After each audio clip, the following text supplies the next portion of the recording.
अस्सलामुअलैकुम दोस्तों। कौमी क्रिकेट टीम के फास्ट बॉलर हारिस रऊफ की बर्क रफ्तार गेंद ने शरियास अयर का बैट तोड़ दिया।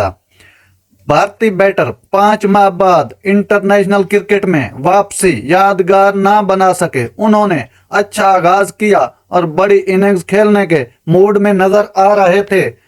हारिस ने पहले एक इंतहाई गेंद से उनका बैट तोड़ दिया। उसके बाद खतरनाक बॉल पर फखर जमान की मदद से पवेलियन भेजने में कामयाब रहे। शरियास अयर सिर्फ 14 रन बना सके।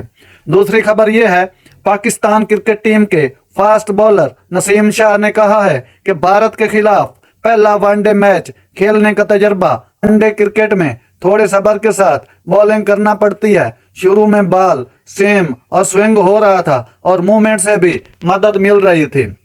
उन्होंने कहा, मेरी कोशिश यही थी कि अच्छी जगह पर बॉलिंग करूं और मैंने यही प्लान किया था कि रन्स ना बनने दूं।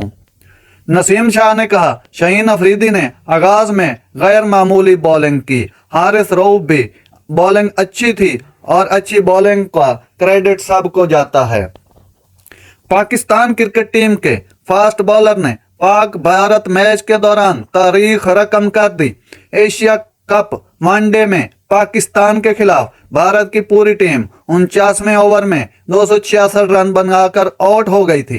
पाकिस्तान की जानिब से शाहीन शाह अफरीदी ने 35 रन के एवज 4 खिलाड़ियों को पवेलियन रवाना किया, जबकि नसीम शाह ने 36 रन देकर 3 विकेटें और हारिस रऊफ ने 58 रन देकर 3 विकेटें हासिल की थी। ताहम इस मैच में पाकिस्तानी फास्ट बॉलर्स ने तारीख रकम की एशिया कप वनडे की तारीख में पहली बार फास्ट बॉलर ने मुखालिफ टीम की तमाम विकेटें उड़ा दी। नाजरीन, ये थी आज की जबरदस्त खबरें जो मैंने आप तक पहुंचाई। अगर मेरा वीडियो अच्छा लगा हो मेरे चैनल को सब्सक्राइब जरूर कीजिएगा। अल्लाह हाफिज।